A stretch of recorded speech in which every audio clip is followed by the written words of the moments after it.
muito bem-vindos ao Comportalmente. É um prazer tê-los aqui conosco.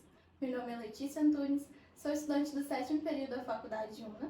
E o Comportalmente, ele é um podcast de psicologia com o objetivo de enriquecer o seu conhecimento teórico e prático, te deixar por dentro das maiores novidades da área e te preparar para o exercício da profissão. E eu sou o Gabriel, responsável pela Casa UNA, que é o hub de inovação aqui da UNA, e é um prazer enorme residir o podcast aqui de iniciativa da Letícia nos nossos estúdios. Então ajuste seus fones de ouvido, junte-se a nós nessa jornada de muito conhecimento e vamos juntos explorar a psicologia com o olhar aguçado da TCC. Bora lá? Olá, psis! Sejam muito bem-vindos ao Comportalmente, o seu podcast de psicologia com o olhar aguçado da TCC. É um prazer tê-los conosco no nosso novo episódio. Meu nome é Letícia Antunes, sou estudante do 7º período de psicologia da Faculdade UNA. Eu sou uma mulher branca, de cabelos castanhos, eu estou usando óculos, sou de brinco, colar e anel. E aqui hoje com a gente nós temos dois convidados incríveis para compor uma conversa muito interessante hoje. O primeiro convidado é a Gabriela Alves, ela também é estudante de psicologia do 6º período da Faculdade UNA. Seja muito bem-vinda, Gabriela, é um prazer tê-la conosco. Eu que agradeço, Letícia, nossa, o prazer é todo meu, assim, já espero que tenham assistido já o primeiro episódio. Eu participei também do primeiro, também como convidada, e assim, foi o máximo participar do primeiro, e esse segundo tenho certeza que vai ser incrível quanto, assim. Bom, a gente fica muito feliz de ter você com a gente, porque foi uma troca muito legal o primeiro. Eu sou uma mulher branca, de cabelos curtos, castanhos escuros, olhos pretos, e estou usando uma roupa, um vestido azul com um colar prateado. E nós temos aqui hoje também conosco o professor Alexandre Ferreira Campos. O Alexandre Ferreira Campos ele é graduado em psicologia, doutor em psicologia e mestre em ciências da saúde pela UFMG, professor do curso de psicologia do Centro Universitário UNA Belo Horizonte e região metropolitana, professor também de pós-graduação na área de neuropsicologia, coordenador da Clínica de Psicologia do Centro Universitário UNA, né, cidade universitária, e também é coordenador do projeto Entrelaços do nosso Grupo Ânimo e psicólogo clínico. Seja muito bem-vindo, Alexandre, é um prazer tê-lo aqui conosco. Obrigado, Letícia, obrigado, Gabriela, agradeço o convite, vai ser um bate-papo muito interessante, como vocês fizeram, também vou fazer, né? Eu sou um homem branco, tenho cabelo curto, preto, olhos castanhos também, uso óculos, um óculos com armação grossa, estou com uma camisa preta que tem algumas listas aí entre branca e amarela, mas é um prazer estar aqui. Que bom, fico muito feliz de ter vocês aqui conosco hoje. E aí hoje nós vamos ter uma conversa muito interessante aqui, um tema que é muito importante, que é a saúde mental. Afinal de contas, hoje é dia 10 de outubro, que é considerado o Dia Mundial da Saúde Mental. Essa campanha ela foi criada em 1992 com o intuito de trazer essa necessidade da gente cuidar da saúde mental e também combater os preconceitos para aqueles que acompanham, né, quem desenvolve algum problema, tanto emocional quanto psicológico. Sim, e é muito legal, assim, até um complemento, né, complementando sua fala, porque o objetivo todo do dia 10, assim, não só especificamente, mas o objetivo da criação de ter um dia para se falar de saúde mental, Sim. é exatamente quebrar esses estigmas mesmo, assim, desconstruir os estigmas, assim, que não deveriam nem ter existido no começo de conversa, mas enfim. E porque realmente, assim, o objetivo é acabar com esse tabu mesmo, assim, sabe? Porque normalmente tem muito isso, né? Essa questão de quem vai atrás de um psicólogo, um psiquiatra é doido, Sim. né? Eles têm esse desrespeito mesmo com a pessoa, como se a pessoa como se deixasse de ser um ser humano a determinado ponto, né? Até um determinado ponto, assim. E aí todo o objetivo desse dia é isso, né? Dessa campanha. E realmente, desde que ela foi criada, eu achei isso muito legal. A gente viu, né, estudando para poder falar aqui hoje. Eu achei muito legal o tanto de processos, os processos que foram criados, assim, desenvolvidos depois da criação dela, depois de 1992, que foi criada essa data, esse dia mundial, que não é uma coisa só nossa, aqui de Minas, do Brasil. E para realmente, assim, gente, existe, as pessoas têm distúrbios psicológicos, isso é um fato, isso não dá pra gente ignorar isso, e além do fato de que como que até hoje questões como suicídios são realmente não podem ser faladas, as pessoas ficam, né, é um escândalo, não é noticiado por uma questão, né, para não dar gatilho, enfim, isso é um outro tópico. E realmente achei muito legal, eu quis trazer assim, que o tema da campanha do ano passado foi Faça a saúde mental e o bem-estar de todos uma prioridade global. A importância disso é gigante, né, gente? Imagino pro senhor, para você também, né, o quanto deve ser muito legal isso, assim. E agora, em 2023, no ano que a gente está, a Federação Mundial de Saúde Mental comemora 75 anos, assim. Isso é muito legal, né? Ao mesmo tempo que é muito, ao mesmo tempo, assim, comparando os seres humanos, né, assim, a espécie humana, assim, é pouquíssimo tempo, infelizmente. Mas pelo menos essa questão, assim, eu pelo menos fico mais tranquila de saber que a gente está chegando em algum lugar, sabe, assim. O progresso vem sendo feito, obviamente tem muita coisa para lidar, um dos motivos a gente estar aqui conversando sobre isso é porque precisa ser comentado sobre. Sim. E também não dá para falar de saúde mental sem falar da pandemia, né, gente? Sim. Nossa, pandemia de 2020, a partir de 2020, né, que foi uma coisa que até hoje as pessoas estão sofrendo, todo mundo, né, estão sofrendo, assim, Eu tanto acho que na a época quanto pandemia hoje. ela deixou certas sequelas na gente que a gente vai Certeza. carregar por muito tempo ainda. Né? Em vários aspectos, não só nesse aspecto psíquico, entre vários outros aspectos também. Não, e a OMS fala que realmente a Covid-19, não só o vírus em específico, né, mas tudo o que aconteceu, né, na pandemia em si, criou realmente uma crise global de saúde mental mesmo, assim, não é uma coisa que foi um ali, um aqui, né, caso assim, todo mundo passou por isso, todo mundo sofreu de uma determinada forma, né.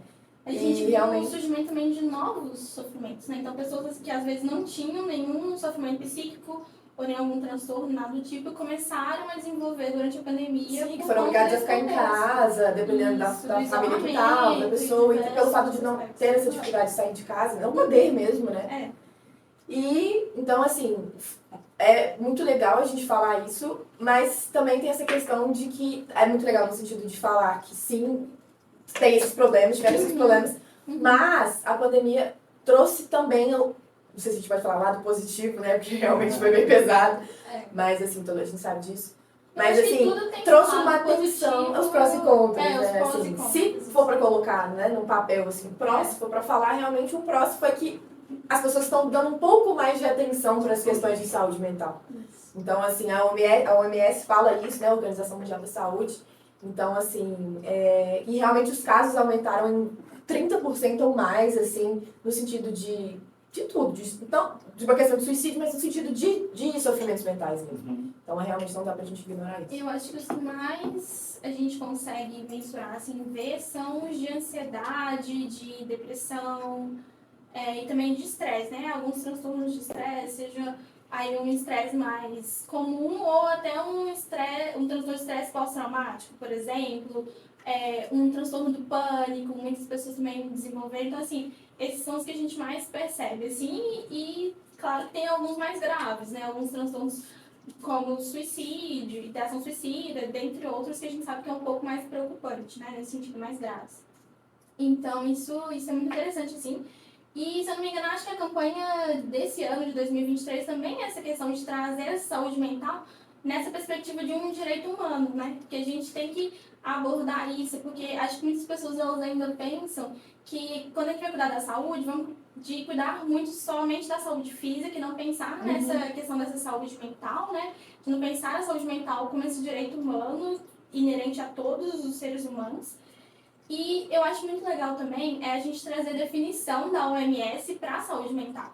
Porque a OMS diz que saúde mental ela é um estado de bem-estar onde o indivíduo ele consegue perceber as próprias habilidades dele, consegue lidar com esses estresses do dia a dia, trabalha produtivamente, né, consegue ter um bom desempenho e ainda consegue contribuir para a comunidade. Então, aqui a gente consegue perceber que essa questão de saúde mental, ela não traz aspectos só de saúde como um todo, ou aspectos biopsicológicos, biofísicos. A gente traz aspectos também sócio-históricos e culturais também, né? E o ser humano é biopsicossocial, Sim. não dá pra gente ignorar Não isso, dá é um pra ser gente integral falar mesmo. sobre isso e não pensar nessa perspectiva.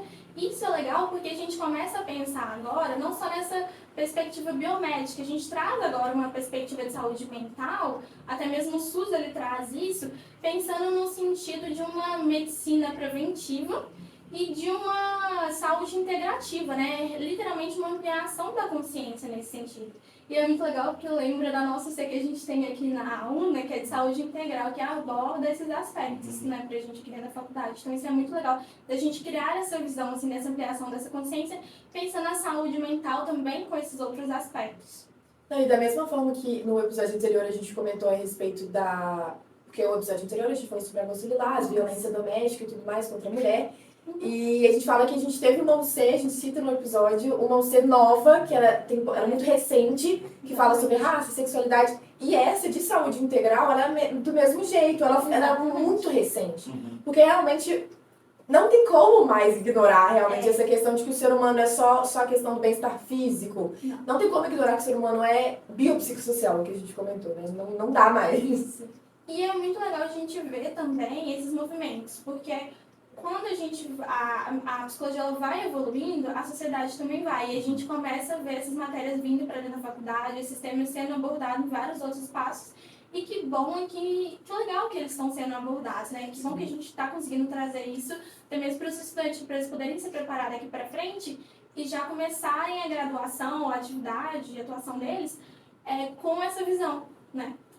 Mais contemporânea, né? Mais contemporânea, entendendo esses outros aspectos, até mesmo pensando no sentido de quando ele for criar um tratamento, uma intervenção para aquele determinado sofrimento psíquico, etc., que ele traga também um tratamento atual, né? Porque quando ele entende esses outros aspectos socioculturais, históricos, econômicos, etc., ele consegue ver o indivíduo como um todo, então ele não analisa só a pessoa em si, mas ele analisa o contexto que aquele indivíduo está vivendo atualmente e consegue criar melhor intervenção para ele a partir disso, melhor tratamento para ele a partir disso. E um tratamento que é, como que eu vou dizer assim, empático, né? Então, humano para aquele ser, né? Para ele se sinta acolhido, né? Exatamente, para que ele se sinta acolhido, para que ele se encaixe no tratamento. Eu acho que isso é muito importante pra gente. E tem uma frase muito clichê, que é muito isso, assim, que eles falam, que todo psicólogo fala assim, aqui é seu ambiente confortável, seu ambiente seguro, né, que as pessoas falam. Mas é muito real, assim, as pessoas têm que se sentir seguras dentro de um ambiente. Vai na clínica, vai em um hospital, uma consulta, enfim. A partir do momento que ela tá conseguindo pedir ajuda, sabe, assim, e acho que talvez a gente pode levar até para um maior, assim, além dos distúrbios, que já é um distúrbio. Pessoas que não necessariamente têm um distúrbio, mas que, gente, lidar com estresse diário, não precisa ser o mesmo estresse. Mas, assim, a vida, você trabalha, você estuda, né, enfim, as coisas que você faz diariamente, do cotidiano, a vida não é um parque de diversões, né, como tem essa expressão, assim. E realmente, como que a gente está lidando com isso? Então, assim, acho que a gente pode trazer isso também para esse episódio. Obviamente, pessoas que já têm um distúrbio mental, que já têm uma questão de um sofrimento, etc. Mas, assim, eu sou do tipo de pessoa, assim, óbvio, sou meio assim, tenho muito moral para falar, porque eu curso psicologia e eu amo, minha mãe é psicóloga, tá bem dentro do trabalho com essa área também. Então, assim, mas também eu acho que todo mundo deveria fazer psicologia, deveria fazer uma terapia. E não é no sentido que porque você é doido, ou porque você... Porque, gente, é difícil, sabe? E cada vez mais, com tanta tecnologia, com tanta informação nova que a gente tem a todo momento, 24 horas por dia, o tanto de casos de insônia que as pessoas têm, jovens, crianças, ou não só numa questão de suicídio, mas questão de ansiedade, gente, crianças ansiosas, que nunca se ouviu falar isso, criança, ansiedade é uma coisa de adulto, não, sabe? Enfim, aí como você disse, né, a sociedade evolui e aí as profissões também precisam evoluir junto. Precisam evoluir juntas até mesmo, né, como eu falei, pra gente atender cada vez mais esses públicos novos. Então, como que a gente aborda com uma criança essa questão da ansiedade? Porque a gente não era tão comum esse público, eu não sei, né, você pode me corrigir, professor, talvez. E aí agora a gente tem que aprender novos meios de como identificar isso nas crianças, de aprender, né, desse público novo. A gente tem que estar sempre se inventando até mesmo para o que você falou, para que o próprio paciente ele consiga se sentir acolhido no tratamento dele, para que ele consiga entender que, por exemplo, se ele tiver um diagnóstico, aquilo ali não é um momento de desespero, não é uma porta fechada na vida dele. E não vai definir quem ele é, né? Exatamente, não vai definir quem ele é. É para ser realmente um espaço de uma questão, de uma luz, assim, né? Para que a gente possa trazer o melhor tratamento para aquela pessoa, para que a gente possa dar a melhor qualidade de vida para aquela pessoa. Eu acho que saúde mental isso é uma questão de qualidade de vida, né? Então a gente tem que pensar nesse sentido de como que eu consigo trazer qualidade de vida para essa pessoa, para esse meu paciente, né? Nessa perspectiva. E eu acho que é interessante a gente, até te perguntando assim, professor, porque eu acredito que muitas das pessoas, né, às vezes o pessoal, nosso público está lá do outro lado ouvindo o podcast, pensa também nessa perspectiva da saúde mental só como os transtornos psicológicos, né? E não consegue ainda perceber um pouco que a saúde mental é uma questão, assim, que ela vai acontecendo aos pouquinhos, né? Até a pessoa chegar realmente num sofrimento um pouco maior, num adoecimento mental. Então, explica um pouquinho pra gente qual que é essa importância da gente falar sobre saúde mental e também da gente cuidar da nossa saúde mental. Tá, gente, ótima pergunta, né? Ótima introdução que vocês fizeram. Assim, o que eu percebo é que eu sempre falo, né, quando a gente fala de saúde mental, a gente não fala na terceira pessoa, a gente fala, é minha saúde, de vocês, é de todo mundo. É primeira pessoíssima. A gente tem negligenciado a nossa saúde mental constantemente. Né? A gente vai até o limite ali do corpo, né? Então aspectos emocionais, físicos, um trabalho, familiar, então a gente vai empurrando como pode, né? Empurrando com a barriga para a própria saúde. Empurrando, né? Igual como a Letícia comentou, né? Não precisa ser uma grande questão, um quadro psicopatológico. Tem uma pessoa que está sofrendo, essa pessoa está tentando lidar, a gente sempre tenta lidar sozinho, né? Ninguém começou a sofrer ontem e procura ajuda hoje, né? As pessoas vão tentando ali manejar esse sofrimento e aí chega no limite do insuportável e essa pessoa pode procurar ajuda, né? Que bom quando ela procura ajuda. Mas o que acontece é que as pessoas então, elas vão negligenciando e aí elas não é algo que vai passar. Né? Vai passar assim, dormir bem, vou tirar férias, mas você está quase chegando, não, é porque hoje eu não comi direito, não, é porque eu briguei com meu namorado, minha namorada. Então as pessoas vão dando justificativas, álibis, para explicarem um pouco do descontentamento delas. Mas eu acho que as pessoas precisam, né, se auto-perceber e começar a se perguntar, né, por que eu tenho dormido tão mal? Por que eu tenho ficado com raiva assim tão facilmente? Por que eu não tenho gostado mais do meu trabalho? Eu gostava antes, agora não gosto mais. Por que eu tenho andado tão ansioso? Sabe, por que tem passado esses pensamentos na minha cabeça, pensamentos de que seria melhor se eu não estivesse aqui? Né? Então a gente muitas vezes vai naturalizando isso, vai achando que isso é ok, né? É ok. Normalizando. E muitas vezes não é ok, né? Isso talvez precisa a gente colocar uma luz ali sobre esse assunto e as pessoas se auto-perceberem o que está acontecendo para procurarem ajuda a tempo, né? Mas eu acho que isso tudo vem do estigma mesmo, né? As pessoas, como vocês comentaram, né? Então associam o adoecimento mental com uma fraqueza, né? Eu não dei conta. Eu olho para a Gabriela, ela deu conta. Parece que deu conta. Né? Eu olho para a Letícia, parece que ela deu conta. E eu olho para mim, parece que eu não dei conta. Então, esse não dá conta, ele reflete sobre mim, né? Por que todo mundo dá conta e eu não? Né? O que isso quer dizer sobre mim, né? Exato, né? Todo mundo consegue trabalhar, estudar, ter relacionamento. Comparar muito com as outras pessoas que estão ao nosso lado. E a gente faz isso o tempo todo. Faz. E aí a gente vai, né, para as redes sociais, está todo mundo muito bem lá, né? Todo mundo muito bem lá, né? E eu, talvez adoecido, eu, né, não tão bem nesse momento. Eu esqueço disso, né? Acho que aquela foto que eu postei é apenas um segundo da minha vida. E um segundo que eu tirei 1000 fotos para escolher uma. O melhor ângulo, a minha melhor versão está ali. Você edita da melhor maneira possível Filtros. Para te mostrar o mais perfeito possível. Arruma aqui como vai ficar melhor essa posição da água, não é isso? Né? Para ficar legal. Eu esqueço disso, né? E aí acabo vendo. Ao meu redor parece que está tudo certo. Na rede social parece que está tudo certo. Então quem está errado sou eu. E aí? O que eu faço? Né? E aí eu vou perguntando às pessoas ao redor, né? E vou comentando muitas vezes que eu sofri. E essas pessoas muitas vezes não validam esse meu sofrimento. Esse é o ponto também. Né? Cada um de nós tem as suas percepções. Né? Eu falo com a Letícia não estou bem. Mas por que você não está bem, Alexandre? Olha para você, você é saudável, você tem um trabalho. Né? Você tem um trabalho. É a pior parte, né? E as pessoas, eu entendo assim que elas prefiro supor que elas não fazem por mal. Eu também quero acreditar que não é por mal. Eu acho que não fazem por mal. Acho que é a expectativa de achar que estou jogando a pessoa para cima, não, vou levantar daí, você está bem. A cabeça dela é a forma de ajudar. Exato. Né? Então, quer dizer, cada um percebe o mundo com a sua lente. Né? Então, nesse momento eu estou dizendo, olhando para você, estou dizendo, você é mais jovem, você é saudável, você não tem nenhum problema grave aos meus olhos, mas cada um sabe de si, né? Os bastidores, onde que dói, o ponto de dor de cada um, quem sabe é a gente mesmo, né? E eu acho que isso é importante para a gente pensar dois aspectos. Primeiro, que aí entra o psicólogo, né? Que é uma pessoa que ela vai fazer uma escuta acolhedora do seu sofrimento. uma escuta empática, no sentido de entender plenamente o seu sofrimento, sem julgar ele, tentando se colocar no seu lugar, né, para poder entender de uma forma bacana esse sofrimento e acolher esse sofrimento que nem a gente tinha falado, de uma forma empática e acolher de verdade, para que a outra pessoa se sinta segura para poder estar contando pra gente sobre esse sofrimento, porque a gente sabe que tem muitas pessoas que na verdade, eu acho que para todo mundo, né, é difícil da gente falar sobre o nosso sofrimento. Sim. Que nem você falou, a gente Expor uma fraqueza, né? expor uma fraqueza. É. Isso. Eu não tô bem o tempo todo, meu Deus, e agora? E Não eu tô acho feliz o tempo todo, não tô linda o tempo todo. que essa visão da gente não querer fazer isso por uma fraqueza, ou pensar às vezes nessa questão de, por exemplo, eu sou um fracasso porque eu não consigo dar conta de fazer isso, advém também desse modelo de sociedade capitalista nosso que a gente vive atualmente, que quer gerar esse conceito de autoprodutividade o tempo todo, né? Então a gente tem que estar sempre gerando, sempre fazendo alguma coisa. É aquela frase típica, né?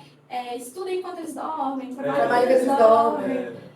Meu Deus, É uma porque... valorização do sofrimento, assim. Valorização do sofrimento. Não, tipo assim, pra que dormir? O que você faz de Exatamente. meia-noite até... Eu já sei. Aham, de Por meia-noite que até não seis. está produzindo? E isso vai gerando pequenas questões, assim, nas pessoas que elas às vezes não percebem. Por exemplo, eu conheço diversas pessoas, amigos meus, eu também tive uma questão com isso, de que às vezes não conseguia não só falar do sofrimento, mas às vezes não conseguia, por exemplo, parar e descansar plenamente. Aquela pessoa que chega no final de semana, ela realmente, por mais que ela não tá fazendo nada, ela fica naquele sofrimento. Meu Deus, eu preciso de alguma coisa. Não, como assim, eu tô deitada 10 minutos, 20 minutos, né? Já tá na hora, já passou da hora de eu levantar e fazer alguma coisa. Exatamente, deveria estar produzindo, sei lá, lendo alguma coisa, vendo um podcast, alguma coisa do tipo. Então, assim, são várias questões, né, que a gente tem que pensar e tem que ser trabalhado nesse sentido. Não existe uma vida sem estresse. Não existe. Todo dia a gente passa um estresse, né? Então vocês falam comigo, vai começar X horas, eu corri pra estar aqui. Né? O mês está no meio do mês, as pessoas têm estresse no financeiro. Tem que estar numa reunião, tal horário, não programei. Então todo dia a gente tem estresse. Só que tem estresse, né, gente, que é tolerável, faz parte do dia a dia. Exatamente. Só assim, estresse que eu vou me adaptar e vou tentar resolver ali dentro do que eu posso, né?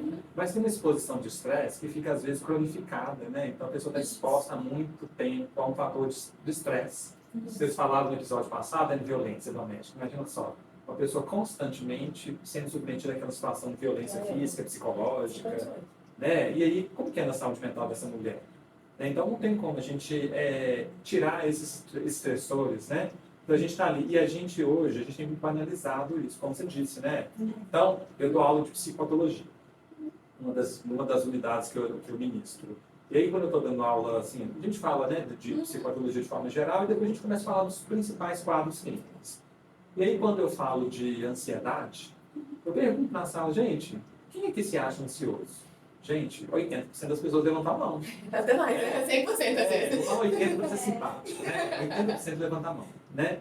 E é claro, eu não estou deslegitimando, não, né? Até porque a ansiedade é um sentimento comum, é um sentimento que nos ajuda, inclusive. Sim. É importante que eu tenha medo, que eu tenha ansiedade, só que a gente está falando do volume disso, qual é a intensidade disso que aparece na sua vida. Né? Qual é o prejuízo que te traz? Frequência, prejuízo e intensidade, né? Então, esses são os pontos. Então, hoje vocês me convidaram para vir aqui, eu ter ficado ansioso, né? Nossa, como vai ser? Nossa, como será que eu vou conseguir responder? Será que eu vou atender as expectativas? Ok. Amanhã tem uma prova. Nossa, acho que não estudei o suficiente. Amanhã tem uma entrevista de trabalho. Estou um pouco ansioso. Está tudo certo. Mas e quando isso começa, né, a ficar muito frequente na minha vida? Começa a ser muito incapacitante, sabe? Eu deixo de fazer várias coisas Incapacitante, uma palavra, assim. por esses termos, né? Eles trazem um prejuízo grande. Eu acho que aí é como perceber isso, né? Como eu consigo olhar para mim e observar ali no meu dia a dia o que está me desencadeando isso, em que momentos eu estou sentindo muito essa ansiedade para além do normal, né? E aí devo procurar ajuda nesse sentido, né?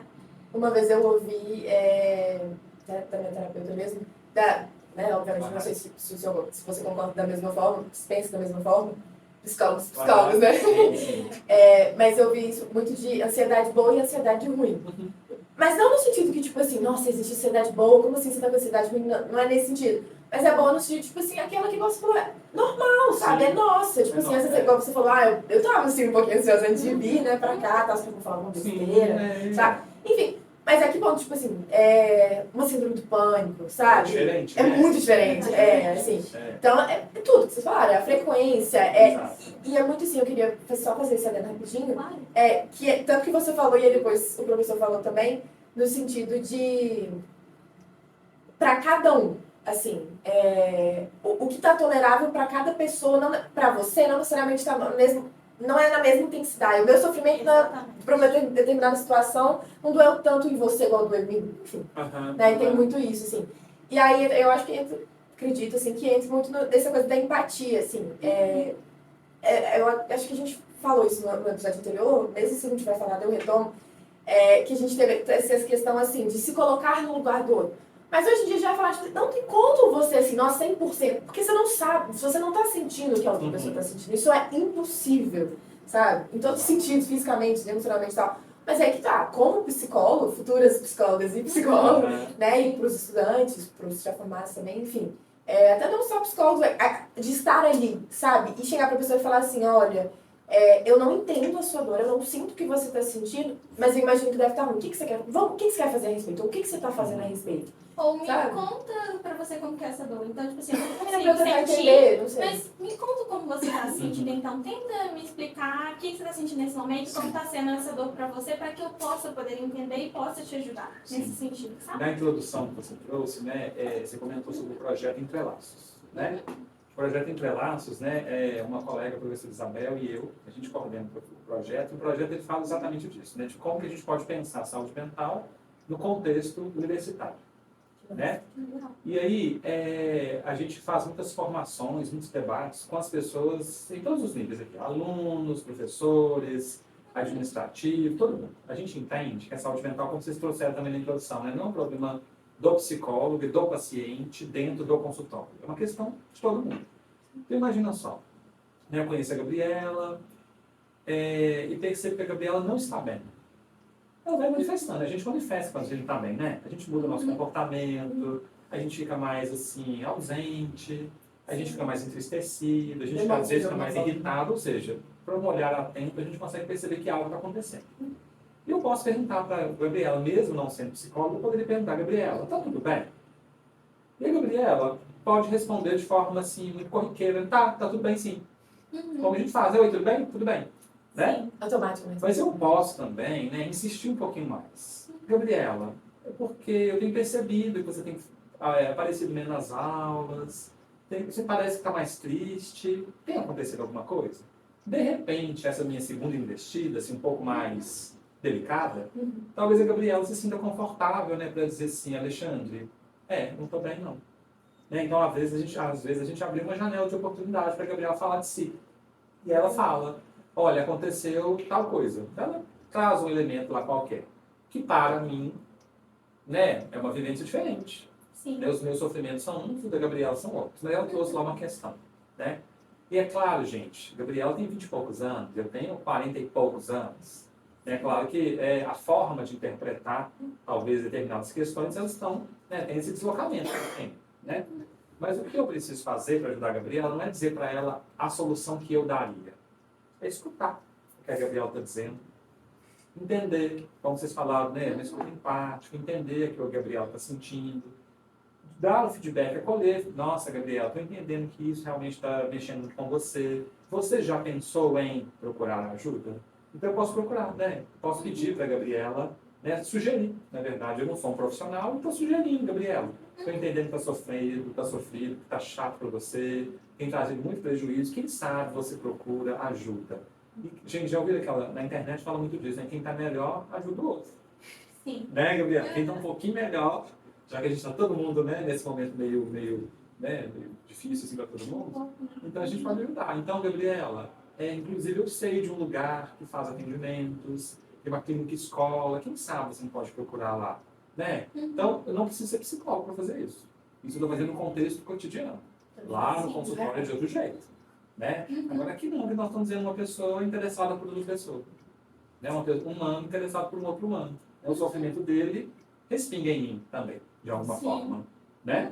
Então, eu acho que bem dessa forma que eu penso assim, em saúde mental, sabe? Não, isso é muito interessante porque, que nem a gente está falando, né? São de pessoas para pessoas. Tem pessoas que elas conseguem ser mais abertas, Sim. às vezes, na primeira pergunta ela já vai Já ali, fala. já vai trazer. E tem pessoas que não, a gente precisa estar trabalhando um pouco mais com a pessoa, às vezes trabalhando no sentido assim de que você pode às vezes contar do relato, tipo assim, não precisa ter medo de me contar, porque, por exemplo, eu também tenho tais aspectos, eu sei que é difícil de falar, mas eu tô aqui pra te ouvir. Então, eu acho que quando a gente vai se colocando colaborativamente ali também pra pessoa, sendo empático, a pessoa ela começa a se sentir mais confortável pra se abrir com a gente. E muitas vezes, né, essa pergunta, ela abre questões muito doloridas, né? Exatamente. Porque, como eu disse para vocês, ninguém começou a adoecer ontem e procurar ajuda hoje, né? Então tem uma história. E essa história, às vezes, né, eu tenho vergonha de contar, ou eu... Dói, né? Dói, né? Ou eu não sei se você quer ouvir de verdade, né? Porque o sofrimento, ele afasta, né, gente? E eu não sei se, com essa sua perspectiva assim, professor, mas eu percebo que muitas pessoas, às vezes, elas, é claro que assim, né, associam muito o sofrimento a uma coisa negativa, e aí por isso elas evitam olhar para ter contato para esse sofrimento, porque elas não querem ter essa experiência negativa de volta. Mas a partir do momento que a gente explica para a pessoa que quando ela vivencia esse momento negativo e ela tem ali uma ajuda de uma outra pessoa, ou ela passa a procurar entender um pouco mais desse momento negativo da vida dela, ela consegue transformar esse momento negativo numa coisa positiva, de conseguir aprender a lidar com esse sofrimento dela, né? Porque parece, né, que as pessoas têm a impressão de que para ser feliz são só momentos felizes, né? E eu mesmo conheço, né? Só se meu universo está muito... Né? Se você estiver fora, tem esses momentos felizes o tempo inteiro. Então imagina só, né? A pessoa... Eu deposito uma grande expectativa no meu trabalho, tento fazer um trabalho da melhor maneira possível, mas vamos supor que aconteça algo em relação ao meu trabalho. É legítimo que eu sofra, não é? Sofri, fiquei triste, as coisas não saíram como eu queria que saíssem, né? Eu não consigo mais tocar aquele projeto que eu estava tocando e gostava tanto. Então é natural que eu fique entristecido, né? Sim. Só que essa minha tristeza, esse meu, né, o meu humor rebaixado, isso não é depressão. Né? Que aí vem o nome também, né? Que as pessoas às vezes pegam um sintoma nota depressiva e já qualifica o quadro clínico, é diferente. Sim. Nenhum quadro clínico tem apenas um sintoma. Então assim, eu tô triste, por que eu tô triste? Porque aconteceu um desatento no trabalho lá. E tá tudo bem, você tá tudo certo. E mesmo o sintoma, a gente tem que analisar, que nem você disse anteriormente, vários aspectos do sintoma. Não é simplesmente eu estou depressiva, a gente tem que analisar a intensidade, frequência, várias outras Porque coisas. às vezes, né, Letícia, a gente fala assim, nossa, fui na casa da minha amiga, sabe, ela tá numa depressão só. Talvez o que eu queira dizer é que ela está triste, né? E essa tristeza dela muitas vezes tem contexto, aconteceu algo, ela terminou um namoro, tá triste, super certo, tá certíssima de estar triste, né? Nossa, a minha colega de trabalho parece bipolar, né? E às vezes o que a pessoa está querendo dizer é que ela oscila um pouco, né? Às vezes ela está muito bem, às vezes ela não está tão bem assim, mas isso é diferente. Não, isso é diferente, né? Então a nomenclatura clínica é uma coisa e o sintoma isolado ou uma força de expressão é outra. Então hoje a gente usa, né, palavras da psicopatologia no nosso dia a dia, a gente fala, né? Hiperativo. Nossa, muito, é muito comum. Fala, uma criança agitada. Uma criança tem muito isso, igual essa questão da... Toda criança hoje tem TOD, né? Exato. Enfim, a gente vai falar mais um pouquinho sobre isso ao longo. Mas é muito isso, são sintomas, né? Sintomas assim, isolados que não querem dizer nada. Não, e até às vezes, tipo assim, nossa, já tem, sei lá, 2 semanas que você tá triste, assim. Também não quer dizer que o fato de já ter 2 semanas que você está com depressão. Depende muito dos graus. É óbvio que pode ser uma depressão. Claro, né? Mas é o somatório de sintomas, né? Nunca é um sintoma isolado. Então, por exemplo, se por um tempo persistente eu estou muito triste, ou seja, o meu humor está rebaixado, eu não tenho mais gostado das coisas que eu gostava antes, estou com sono alterado, estou com apetite alterado, estou com os pensamentos meio de culpa, estou, talvez assim, sentimento de menos-valia, minha autoestima está lá no péssimo, né? Às vezes passam pensamentos na minha cabeça até de morte, aí talvez sim, tudo isso se eu fosse junto, embora, né? E aí? Tudo isso junto por um tempo pode significar depressão, né? Mas quem pode ajudar nessa nomeação é alguém especializado em saúde mental, né? E eu acho interessante também, porque, por exemplo, que nem você trouxe, né? Aí é importante da gente também tomar cuidado no nosso dia a dia quando a gente vai trazendo esses diagnósticos assim, naturalmente, né? Normalizando essas questões. Então, fulano tá muito hiperativo, então deve ser um TDAH. Sim. A gente tomar cuidado, porque a gente só vai reforçando esses Exato. estereótipos e as pessoas começam, por exemplo, eu estou participando agora do estágio de entrevista com o plantão psicológico. Certo. E o que eu mais vejo nas supervisões são os meus colegas comentando que alguns pacientes estão chegando na clínica já falando assim, eu estou vindo aqui hoje porque eu tenho TDAH. Nossa, muito. Aqui no NAP acontece muito Já isso não também. veio, assim. né? A pessoa ela já chega, ela ouve alguém falando, e aí também aqui tem que ter Doutor um Google. adendo. Doutor TikTok. Google. Exatamente. Eu acho que até os podcasts hoje em dia, tem muitas pessoas vendo muito podcast, os podcasts estão sendo isso, e isso vira uma preocupação, assim. Porque os especialistas vão lá falar para outros especialistas sobre essas questões, sobre esses diagnósticos, e aí outras pessoas também têm acesso a isso, ouvem, mas como elas não sabem aquele contexto, não compreendem muito daquilo, elas só ouvem os sintomas, por exemplo, e aí elas... Não, eu tenho isso. A gente Tem aquilo também, então eu tenho TDAH, o elas começam autismo. a acreditar que elas têm esse diagnóstico, e aí até uma brincadeira assim, elas começam a vestir o diagnóstico, o pessoal brinca que cada dia é um diagnóstico, né? Então Sim. hoje eu tenho TDAH, amanhã, na verdade, eu tenho, não sei, por exemplo, TOD, ou... Quer dizer, assim, aquela rede social é minha. Exatamente. Aí eu vou contar a minha história. Na minha história tem TDAH. E aí as pessoas vão, mas eu tô falando no lugar do leigo. Eu, leigo, estou dizendo de como foi o meu processo, de que eu tenho TDAH, e que eu não sei, eu não vi, não tenho certeza. Ela está dizendo que tem, né? Mas eu posso ouvir aquilo com uma certa crítica, né? Sim. Talvez assim, me Eu acho que a gente identifiquei com aquele sintoma, tudo bem, né? Acontece. Então imagina só, né, gente? Na minha infância eu não falava de TDAH. Né? Então pode ser que muitas pessoas contemporâneas a mim chegaram à vida adulta sem o diagnóstico, não se falava disso. Né? Então é claro, quanto mais a gente fala de um quadro clínico, mais ele fica em evidência. Então mais as pessoas talvez se auto-questionem se, será que eu tenho? Tá? Não tem problema, né? É legal você estar se questionando, mas não se diagnóstico. Você tinha um jornal, tinha lá um psiquiatra contando, um psicólogo falando de TDAH. Meu filho está com muita dificuldade, ele é muito agitado na escola, ele é desatento, será que... Aí eu procurei um especialista. Agora, já saí nomeando, meu filho tem TDAH, nossa, meu filho tem TDAH e seu filho é igualzinho o meu, ele deve ter também. Ritalina foi uma beleza para o meu filho, talvez seja para o seu também.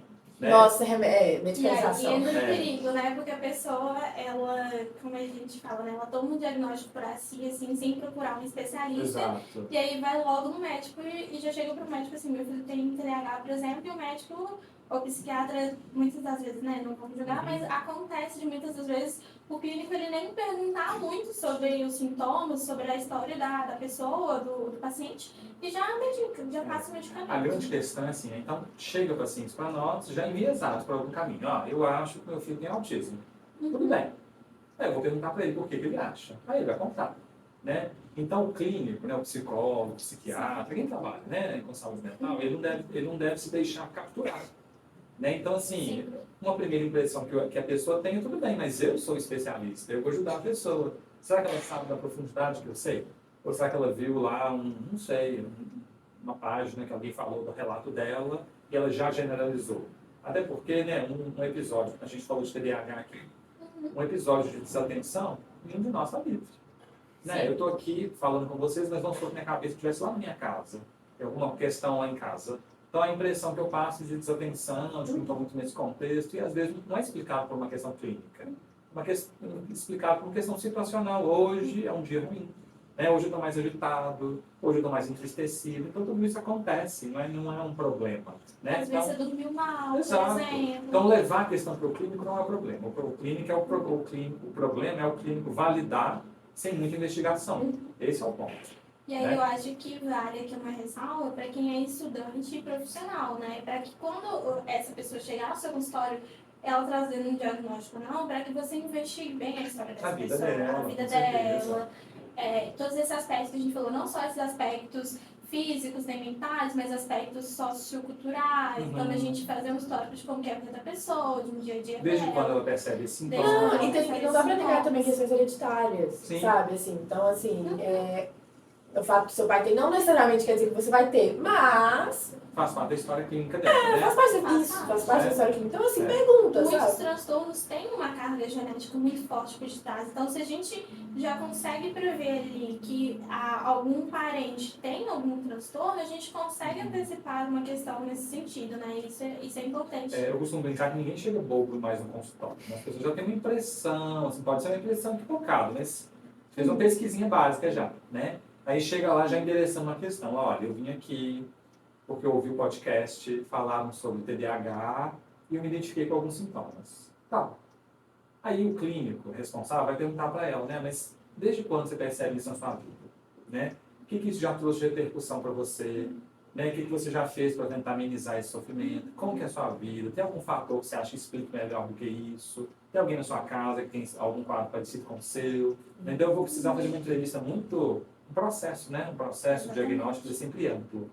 Né? E aí eu vou investigar para saber se lá no final eu consigo validar essa hipótese de TDAH. Ou Nossa, se não, é mesmo, né? Realmente né? é essa questão. E se não for, o que será que explica? Existe um sofrimento, que talvez não seja o nome TDAH, mas o que explica? Às vezes tem alguma outra Uma coisa outra ali na vida da questão. pessoa por trás que É. explique, né? Não, e Ou o um ambiente, acúmulo de né? coisas, Exato. o ambiente. Então, assim, a gente tem que olhar esse contexto como um Exato. todo. E isso é até um ponto, assim, que outro dia eu estava conversando com o meu psicólogo, que eu estava comentando com ele que foi a primeira vez que eu fiz uma primeira entrevista inicial com ele, né? Quando a gente foi iniciar ali a terapia, e eu comentei com ele que ele foi o primeiro psicólogo que me fez perguntas, por exemplo, de se eu tomo alguma medicação psicológica, se eu já fiz algum uso de substâncias, se eu já tive alguma interação suicida, que são coisas que são muito importantes, querendo ou não, né? E às vezes a gente vê muitos, às vezes profissionais, estudantes que às vezes esquecem de fazer perguntas assim, que são muito importantes ali na avaliação inicial, para a gente poder fazer, até pensando na TCC, né, uma boa conceitualização cognitiva do paciente, e fazer um bom tratamento para ele, porque é fundamental para a gente evitar erros lá na frente. Né? Sim. Eu sou supervisor de estágio, né? Eu sempre brinco assim com meus alunos, né? Aí eles me relatam um caso e eu vou perguntar, e aí? Né? Você pergunta, e isso aqui? Pergunta qualquer coisa. Aí ele não me falou. Aí eu brinco assim, não, você não perguntou. Tem alguém ali direcionando o caso, manejando o caso, e é você. E não tem problema, você pode voltar lá no segundo momento e perguntar. Mas isso é importante da gente saber. Até porque senão a gente fica muito rendido na história, assim. Né? Eu quero entender por que esse sujeito está sofrendo, quais são as variáveis envolvidas, quais são os pontos fortes dele, quais são os pontos fracos, qual que é a rede de apoio que ele tem, se ele não tem rede de apoio. Então, tudo isso é importante, né? Então, não é um sintoma isolado, é algo sempre dentro de um contexto, né? Os nossos comportamentos não ocorrem ao léu. É um contexto onde eles ocorrem, né? Sim. Então, isso é importante que a gente pesquise, investigue. Especialmente esses quadros, talvez mais prevalentes, né? De ansiedade, depressão, né? Vocês até citaram já, né? A Organização Mundial de Saúde coloca aí que pós-pandemia teve um aumento gigante, né, nos quadros de ansiedade e depressão. Que é algo que a gente observa contemporaneamente. A gente olha ali para as pessoas ao redor, a gente percebe isso, né? Mas, de novo, sintomas isolados são diferentes de um quadro clínico, né? Então, eu não me considero uma pessoa ansiosa. Mas durante a pandemia, putz, vai acabar isso não? Deu. Já deu, né? Quando eu vou voltar para a aula presencial, gente, até quando? E quando falaram comigo assim, em março de 2020, que as aulas iam ser online, eu achei que ia durar no máximo até agosto. Acho que todo mundo, né? Todo mundo, Acho que né? até todo Não, mundo isso faz vai expectativa. Não, a gente vai só terminar. 2 anos. É mais um vírus, mais uma doença Exato. comum, a gente vai E vão criar uma vacina, tudo e certo. vai dar Não, tudo certo. segundo semestre eu firme e forte, aí não. Aí o outro ano também não. Gente, isso foi me deixando ansioso, foi me deixando mais entristecido, uma coisa que estava mais distante foi aproximando de mim, então pessoas próximas adoeceram, pessoas próximas podem ter morrido, então assim, foi chegando, então eu assim, duvido que tenha alguém que não experienciou algum sintoma aí, de tristeza, Eu aposto de que ansiedade, se tivesse, é presente. né? Como faça um comentário. É sortudo, né? Não loteria. Exatamente. Mas também essa pessoa também que não teve durante a pandemia não está protegida de não ter também daqui pra frente, né? A gente nunca está protegido de passar por esse tipo de Porque eventos aquilo, e momentos. Aconteceu algo desse tamanho, essa pandemia. Eu fui usando as estratégias que eu tinha. Você também. Alguns de nós, talvez, desenvolveu mais estratégia ao longo da vida, né? Foi tentando. Outros de nós, talvez, adoeceram no meio do caminho. Né? E muitos, né? Não foram poucos, não. Muitos adoeceram no caminho. Sim. E como vocês já trouxeram, né? O alerta aí, né? A Organização Mundial de Saúde já deixou, claro, governos cuidem da saúde mental, porque o bicho vai pegar. Né? E parece que muitos governos, acho que não foi só aqui no Brasil, tiveram uma dificuldade disso, porque eles já não tinham esse olhar muito grande para a saúde mental. E aí, quando estourou a pandemia, Aí piorou tudo. eles se sentiram, tipo assim, meu Deus, o que eu faço agora, né? Parece que as pessoas estão morrendo não só pelo vírus, as pessoas... Vamos voltar a pensar nisso aqui, né?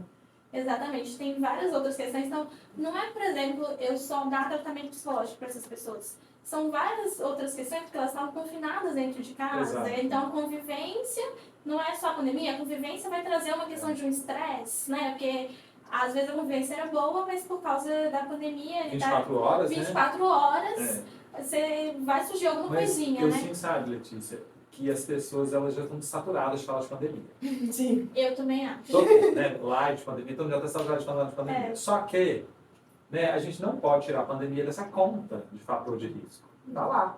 Né? Então imagina só, você falou do estágio de entrevista. Imagina que chega uma criança para você atender, uma criança de 10 anos, cujo sintoma, a mãe diz que ele tem poucas habilidades sociais, que ele não está aprendendo bem na escola.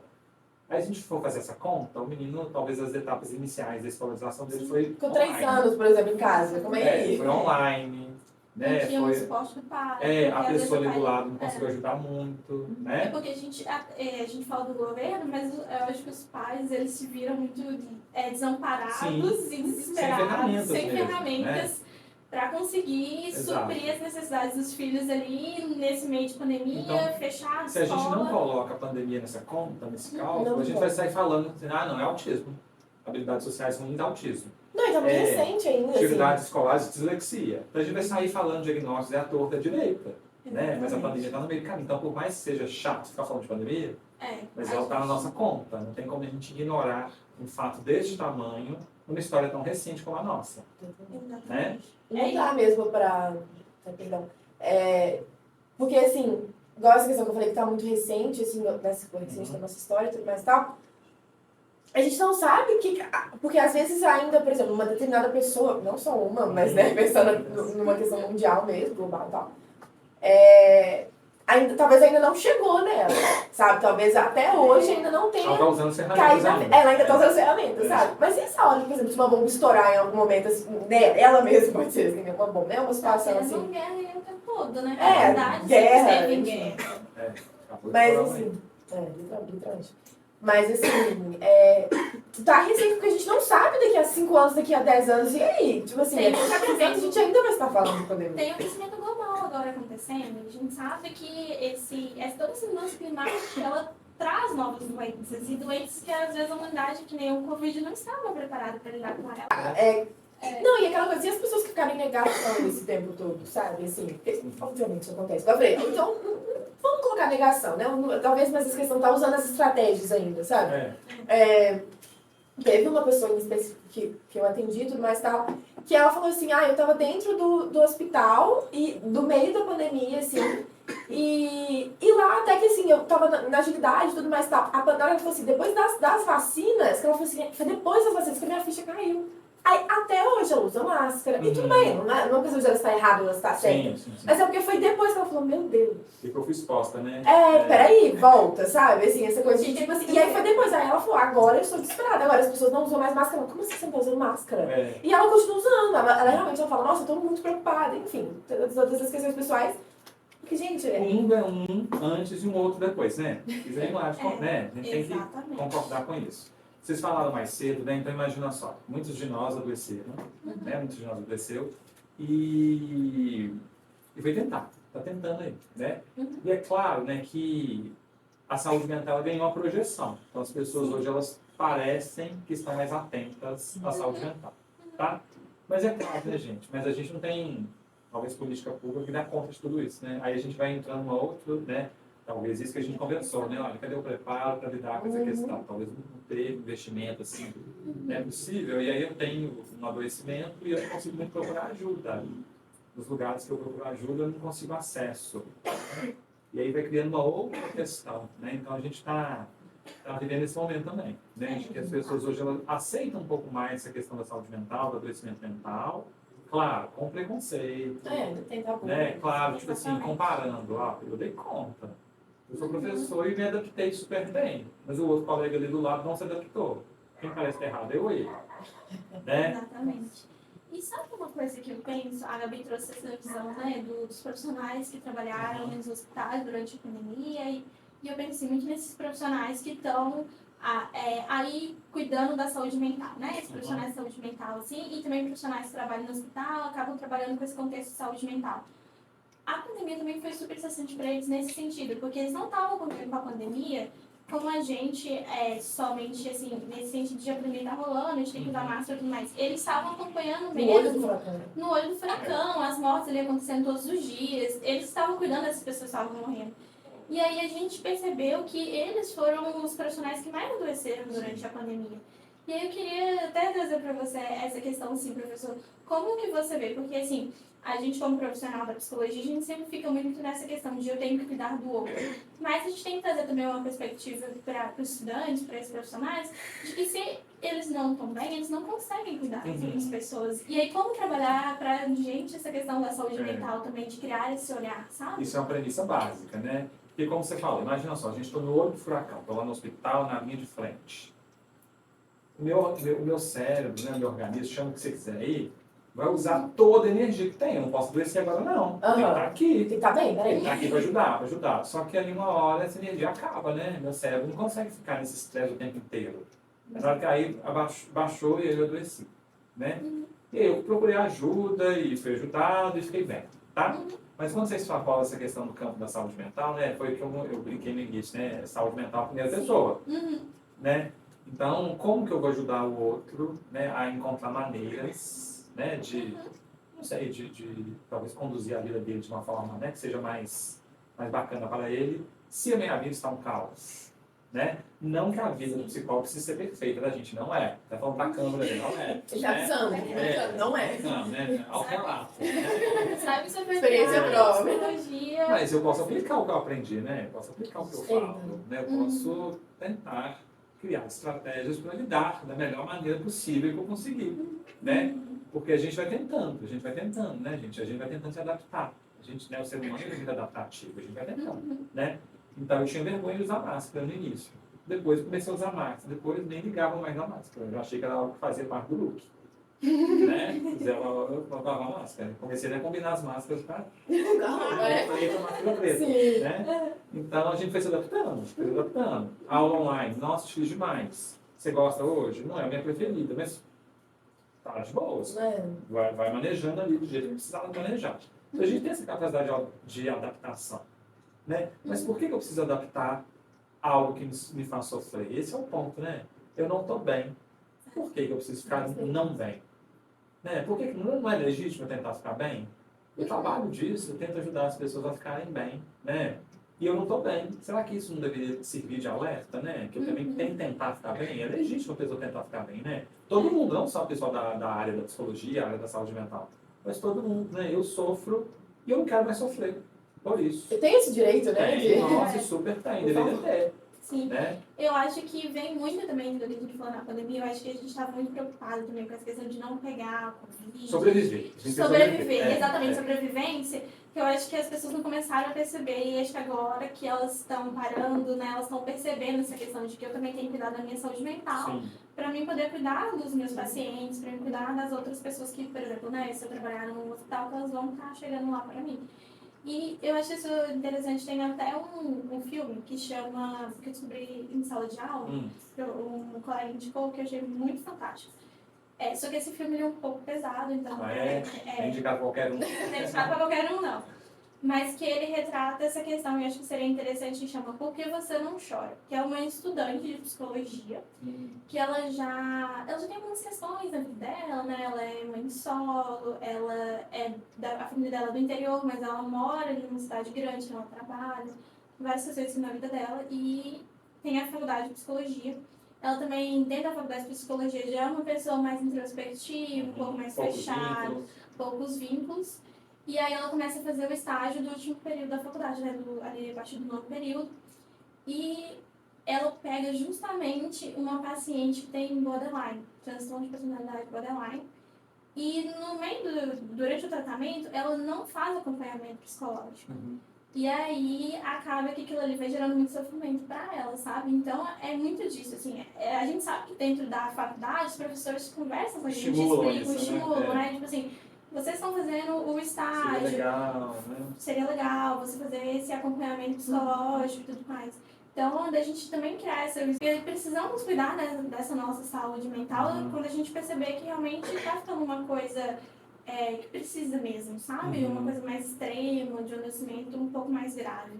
Cuidar do outro começa pelo autocuidado, né? Exatamente. Por favor. Acho que resume um pouquinho o que você está falando. Não conheci esse filme, mas fiquei super interessante. Também não conhecia não. É muito bom nacional? É nacional. É nacional. Nossa. É uma indicação muito interessante, mas tem essa questão assim, né? É um pouquinho mais delicado, então... Acho que a gente dá conta, né, Gabi? Eu acho que a gente dá. Tudo que a gente já ouviu também. Mas eu acho muito interessante, assim, da gente trazer também para a faculdade, porque a gente pensa muito como estudante de psicologia, né? Que nem ela falou, o estudante pensa muito de, eu sou estudante, eu não posso ter esse sofrimento. E também, a gente sabe que tem várias questões dentro da gente fazer uma graduação, da gente fazer uma faculdade, que às vezes pode gerar um adoecimento para a pessoa, né? Porque você fazer a faculdade... É um projeto de longo prazo, né? É um projeto de longo prazo, né? E é bom que nem você falou, a gente pode ter, por exemplo, rede de apoio, a gente pode ter colegas dentro da faculdade para ajudar a gente a passar por esse momento e não conseguir ter esse adoecimento. Mas o fato de você ter uma rede de apoio também não te impede de ter um adoecimento, assim, não te garante. Então, da gente como estudante, de trazer essa questão sempre que a gente puder, né? De poder espalhar, assim, essa questão da saúde mental para as pessoas, de trazer esse cuidado para elas, de vamos olhar, então, para esse adoecimento, para esse sofrimento, com outro olhar, vamos trabalhar essa questão, né? E que nem você falou, ajudar o colega quando vê que o colega estiver sofrendo, né? Prestar essa ajuda ali, não simplesmente... vou deixar, às vezes eu não conheço muita pessoa, não quero me intrometer. Não, tente ali de alguma forma, né? Muitas vezes, não sei se vocês percebem isso no dia a dia. Então a pessoa, não sei, vem apresentando um sintoma qualquer. Eu sou solidário a ela no primeiro momento, vou lá ajudar, tento entender e dou as minhas dicas ali, meus conselhos para ela, né? Eu leio, tá? E aí essa pessoa parece que não acata o que eu estou dizendo, ela insiste em ficar no quarto fechado, então a minha tolerância vai diminuindo também, sabe? Então eu vou ficando menos tolerante àquele sofrimento. Não, parece que ela quer ficar naquilo. E aí eu vou me afastando, e a rede de apoio dessa pessoa vai diminuindo. Então a gente tem isso é real, né? Se a gente começar a perceber, não, sou super solidário, nossa, ela perdeu tal pessoa, tá muito mal. Visito, dou apoio, insisto, tento jogar pra cima. Aí eu vejo que a pessoa não responde, fica parecendo que ela quer continuar sofrendo. E aí eu meio que canso daquilo. Nossa, o clima péssimo. Que nem ser negativo, não quero falar mais não. Sempre energia muito ruim, só fico deitada, só falo daquele assunto. Aí meio que eu, aquilo vai me afastando de novo. Isso acontece em relação ao adoecimento mental, né? Então as pessoas vão ficando cada vez, talvez, mais solitárias, vão sendo, assim, menos assim, investidas, né? Parece que tem algo que é dela, ela escolheu estar naquele lugar, né? E a gente está dizendo de situação de adoecimento, né? Então não é que ela não escolheu necessariamente, né? Ela, né? Se for uma escolha, não foi uma escolha consciente, foi uma escolha forçada, né? É o que eu consegui dar conta de fazer. Né? Então eu acho que o caminho seria ao contrário, né? De tentar estimular que as pessoas busquem ajuda, né? Valide o sofrimento dela, mas também numa perspectiva de ajuda, né? Não no sentido de não catapultá-la para cima. Então a gente está querendo que ela ajude, né? Que ela busque ajude, que ela saia. E começar no começo, né, gente? Bem, a gente precisa muito isso. Tipo assim, a pessoa que está passando por uma determinada situação, vamos supor, uma pessoa que está de cama, enfim. Ela não vai no dia seguinte, porque você falou com ela por 2 dias seguidos, assim. Nossa, ela não vai levantar e falar, hoje é o dia que eu não vou curar minha depressão. Não funciona dessa forma, sabe? Nossa, a nossa profissão nem existiria, sabe? Assim. E eu acho que isso é importante até para os profissionais também. Por exemplo, a gente como estudante de psicologia, a gente tem que estar preparado para lidar com essas frustrações dentro da própria terapia, por exemplo. Porque às vezes chega um paciente pra gente que ele pode ter alguma dificuldade ali para engajar no tratamento. Pode, com certeza. Tem, por exemplo, um paciente que tem algum transtorno que vai exigir mais do psicólogo, ser mais ativo, dele, como a gente falou, colocar o paciente mais para cima, de tentar ser mais colaborativo com o paciente, porque ele não consegue ali naquele momento ser mais colaborativo, ter mais energia, né? Até para que mais na frente o paciente mesmo não consiga ser assim, né? Ele se... Eu vejo isso e acho isso muito legal, que a gente sempre fala que quando a gente quer que o paciente desenvolva uma habilidade, a gente tem que pensar no psicólogo, a gente, como um modelo. Então, a gente tem que trabalhar essas habilidades na gente com o paciente, para que o paciente também possa, ali, nesse modelo, se espelhar e começar a desenvolver essas habilidades nele mesmo também. Então, isso é uma questão muito interessante. Então, da gente trazer esse paciente para que o paciente também possa desenvolver isso, né? E a gente começar a realmente aprender essa tolerância, essa paciência, de que não é que o paciente chegou hoje, que eu já vou fazer a entrevista inicial, já vou fazer a conceitualização cognitiva, já vou estar passando o tratamento e daqui 2 semanas alta para o paciente. Tem tempo clínico, né? Tem o tempo clínico. Cada um. Cada um tem o seu tempo, né? E você citou aí a TCC, né, a terapia cognitivo-comportamental, então ela parte da premissa de que existem crenças que foram construídas ao longo da vida. Então, eu não desmistifico essas crenças. Vai mudar em bastante. Quer dizer, a minha vida inteira, as pessoas falavam que eu não dava conta. E eu consigo relatar para vocês várias experiências que eu não dei conta. Então, talvez eu estou mais enviesado a achar que eu não dou conta mesmo. E aí o psicólogo vem e fala, não, você dá conta sim. Minhas experiências todas anteriores falaram que eu não dou conta, as pessoas todas validando que eu não dou conta. E essa crença que eu tenho sobre mim, esse é o óculos que eu uso para ver o mundo, é outro, então, calma, que legal, peraí, vamos trabalhar nisso. Então não é fácil assim, não é fácil, até porque eu não acredito, né? Eu tenho muito mais elementos que garantem para mim que eu não dou conta, né? E eu tenho várias experiências, inclusive eu só consigo observar as experiências que eu não dei conta. Aquelas que eu dei conta, não, ficam minimizadas. Superpotencializo umas e minimizo outras, né? Só tem muito disso. Tem muito disso. E eu acho que é interessante também, eu já vi falar, você pode comentar também, professor, de que a gente, muitas das vezes, a gente querer criar ali um sentimento de confiança, a gente vê que o paciente não engaja muito, a gente pode até, mas com muito cuidado, tem que saber os momentos que a gente faz isso, acho que é uma autorrevelação, né, que você traz uma questão sua para o paciente para criar ali um clima de confiança para ele conseguir se engajar, para ele conseguir perceber de que, por exemplo, vamos supor a questão da ansiedade, se um paciente chegar, se eu perceber que for o caso, eu posso falar para ele assim também, nesse momento, um momento parecido também, eu já sofri ansiedade, mas a gente pode trabalhar, essa estratégia coprodutiva, né? Coprodutiva, assim, de que a gente pode trabalhar com essa questão, mas eu acho que também é muito importante a psicoeducação para o paciente, né? Da gente sempre estar trabalhando nessa perspectiva de mostrar para o paciente, de fazer ele entender o que está acontecendo com ele, né? Porque a gente não está ali simplesmente, porque nem você falou, para a gente dar conselho, para a gente simplesmente ir lá e tratar ele. É uma coisa que tem que ser colaborativa ali, entre a gente como psicólogo e o paciente. Então ele tem que se engajar. Não, mas é bom colocar limites também, né? Nesses momentos, assim, tipo assim. Paciente, então o psicólogo tem que ter um treino muito de habilidades sociais para lidar ali na clínica com o paciente, né? Impor limites, saber quais momentos que ele pode falar alguma coisa ou não. Prática também difícil. Quando vai ser delicado o nome dele falar. Os movimentos da clínica são calculados, né?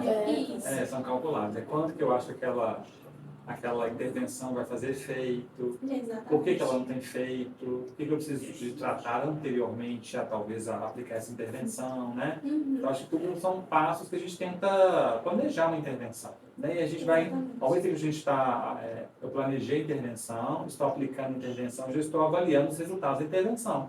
Até para a gente mudar de rota, se for o caso. Né? Exatamente. Mas isso que você falou de psicoeducação, acho que é válido para todo mundo. Né? Então, saber, se eu tenho um determinado quadro psiquiátrico, é importante que eu saiba sobre ele.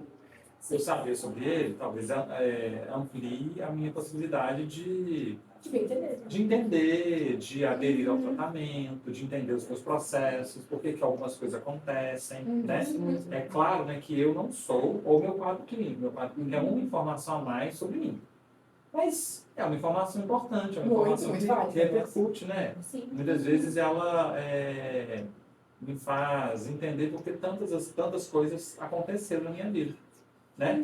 E é claro, mas para que serve isso? Para a gente tentar mudar, para a gente tentar melhorar, para tentar fazer escolhas mais felizes, né? Então não é para o diagnóstico, o laudo, né? O nome, não serve só para nomear, serve para tratar, né? Então quando eu digo, né? Fui num psicólogo, fui num médico, ele disse que eu estou com depressão, não é para eu pegar esse laudo do médico e Colocar colocar na minha no atenção, quadro, eu tenho depressão. e assim, sentar em do lado e ficar nele, né? Quer dizer, o que eu posso fazer a partir disso? Então, eu tenho depressão é um quadro que tem tratamento, o que eu posso fazer então para melhorar, né? Então, isso é essencial, né? Que a pessoa então busque ajuda, que busque tratar, que busque melhorar, né? Daquela condição. Mas, às vezes, eu desacredito na possibilidade de melhora. E aí vem, né, o entorno, o psicólogo, tentando colocar uma injeçãozinha de ânimo para a pessoa acreditar que aquela situação é passageira e que aquela situação pode mudar. Injeção de ânimo, eu amei. É porque a motivação a gente às vezes trabalha com o paciente mesmo, e valoriza alguns pontos que ele talvez não esteja vendo. Sim. É aquilo né? que você falou e os pontos que você deu Exato, conta, né? né? Assim, isso não é, fala mais dos momentos que você Nossa, minha vida conta. está péssima, é mesmo? O que está péssimo? Nossa, estou brigando demais com meu filho. E lá no trabalho? Não, no trabalho está tudo ok. Pô, então, Não é só a vida também. Tem um aspecto que talvez naquele momento, aquele aspecto está me fazendo Tá muito dor. difícil, claro. Mas, assim, tem outros pontos. Então, quem sabe a gente pode se apoiar nesses pontos fortes que você tem para te dar força, para te impulsionar, para tentar, né, assim, canalizar essa energia nos aspectos que não estão tão bons. Né? Isso me lembra muito o livro da Judith Beck, né, Teoria e Prática, a terceira edição, que fala da gente sempre focar muito com o paciente nesses pontos fortes, para a gente, eu adoro que ela fala, gerar esperança no paciente, Isso é muito né? importante. Da gente trazer essa esperança. Porque eu sinto que, às vezes, a gente, como estudante, a gente tem um pouco de receio, mas como vou fazer isso? Mas é uma coisa que a gente vai conseguindo mais com a prática.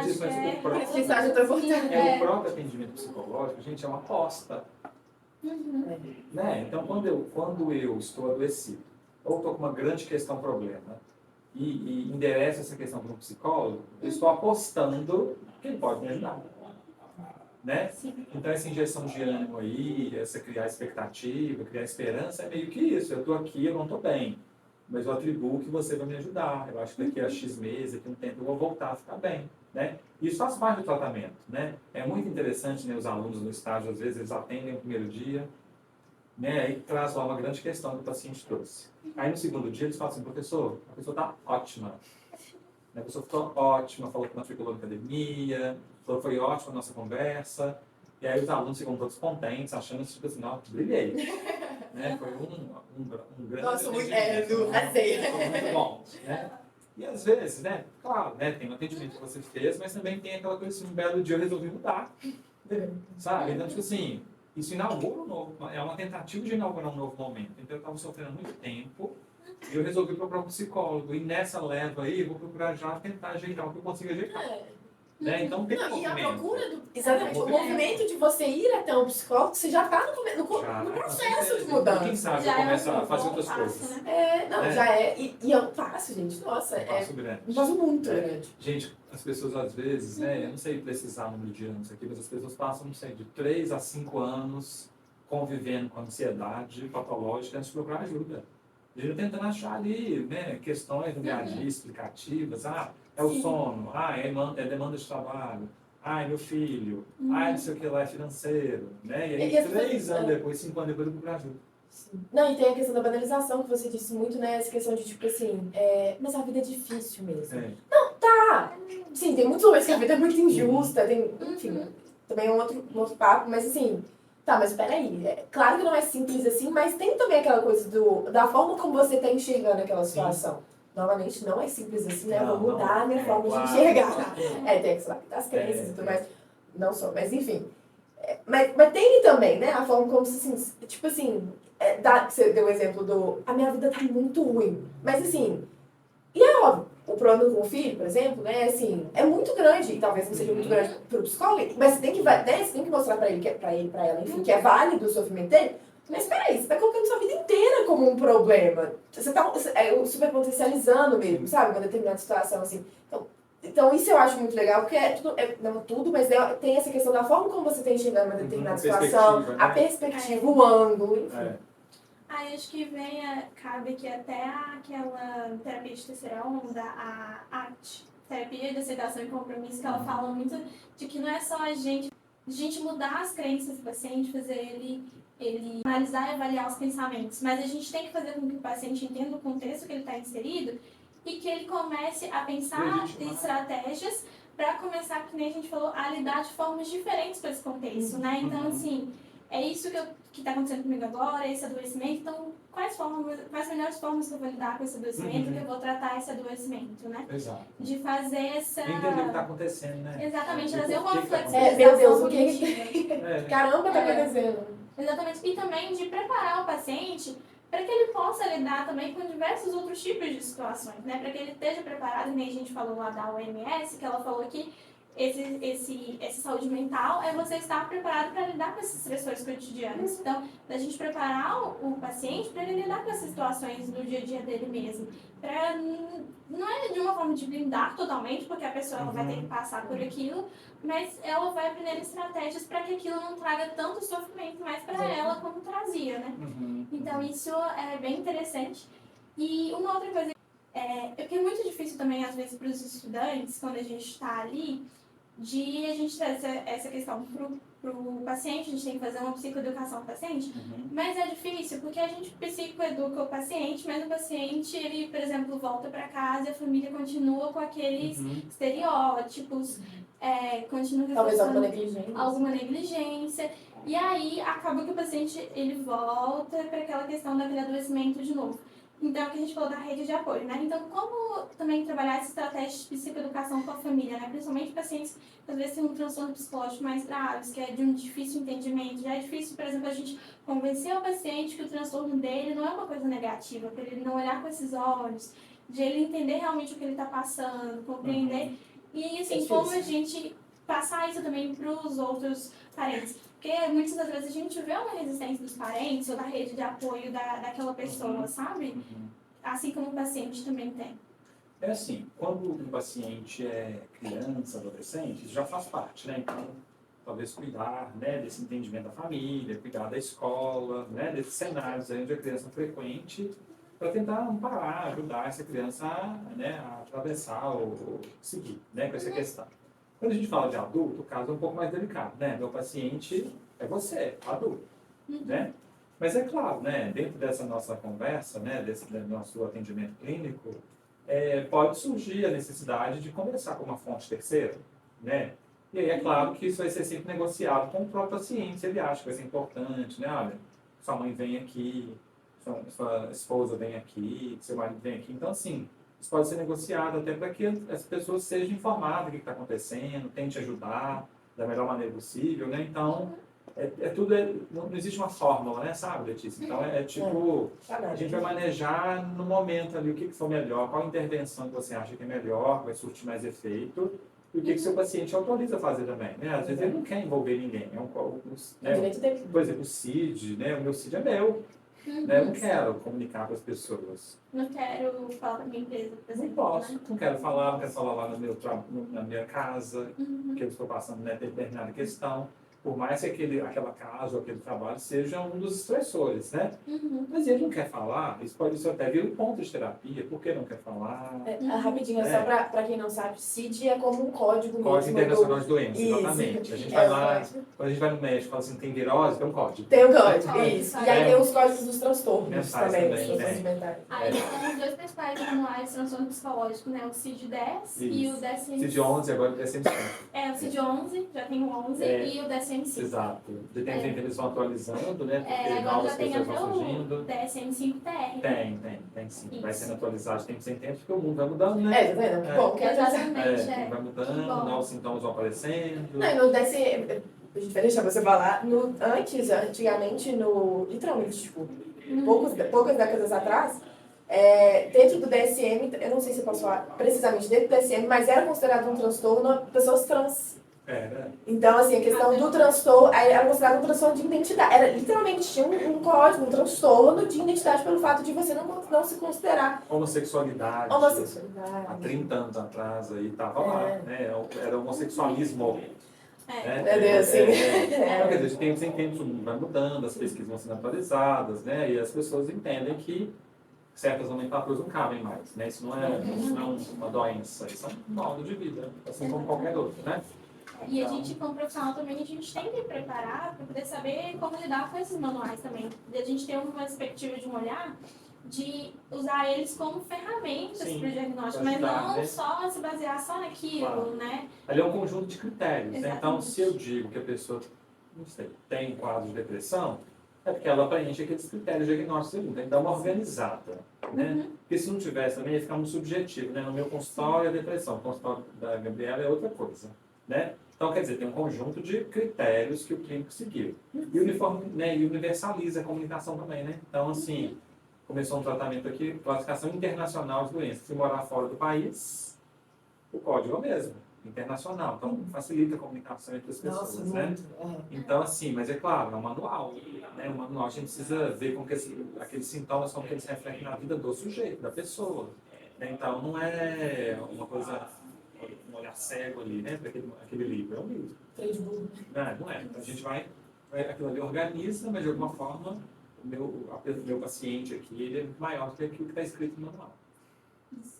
E aí, eu acho que para a gente finalizar, professor, eu gostaria que você trouxesse um pouquinho para a gente dizer um pouquinho mais de quais podem ser esses recursos que a gente pode não só estar indicando para outra pessoa buscar ajuda, por exemplo, mas de estar trabalhando com as pessoas, tipo assim, de recursos que as pessoas têm para procurar e melhorar essa saúde mental delas.